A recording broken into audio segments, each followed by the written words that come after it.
एक समय वह रूप की रानी थी, लेकिन आज उसकी ओर कोई देखता भी नहीं था। राज दरबार में एक प्रसिद्ध नर्तकी थी, जिसकी अलौकिक सुंदरता दूर दूर तक प्रसिद्ध थी।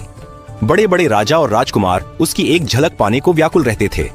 एक दिन महल की ऊंचाई से राजमार्ग की ओर देख रही थी, तभी उसने एक युवा भिक्षुक को वहां से गुजरते देखा। उसका तेज अद्वितीय था, रूप असाधारण और भाव गहन और शांत नर्तकी उस पर मोहित हो गई।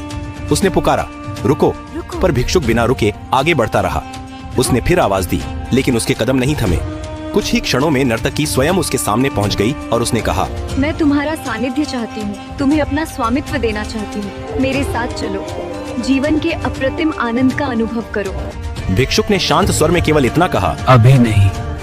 नर्तकी ने पूछा, तो कब? उचित समय आने पर। इतना कहकर वह आगे बढ़ गया।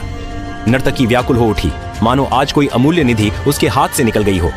समय बीतता गया और धीरे धीरे उसका सौंदर्य क्षीण हो गया। वह गलित कुष्ठ से पीड़ित हो गई, शरीर पर घाव उभर आए। लोग उससे घृणा करने लगे और राजाज्ञा से उसे नगर से दूर एक आश्रय स्थली में भेज दिया गया। इसी दौरान एक दिन वही भिक्षुक उस मार्ग से गुजर रहा था। तभी उसे उस झोपड़ी से किसी के करुण क्रंदन की आवाज सुनाई दी। भिक्षुक तुरंत भीतर पहुंचा। वहां वही वृद्ध और बीमार नर्तकी पड़ी थी। उसने करुणा से अपने कमंडल का पवित्र जल उसके घावों पर डाला और उसका उपचार करने लगा। कुछ समय बाद जब नर्तकी ने धीरे धीरे अपनी पलकें खोलीं, तो उसने भिक्षुक को पहचान लिया।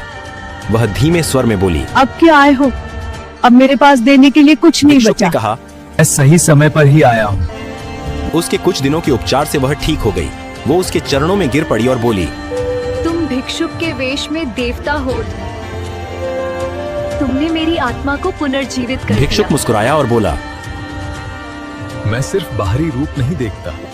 याद रखना, सम्मान फूल का नहीं, उसकी भीतर छुपी खुशबू का होना चाहिए।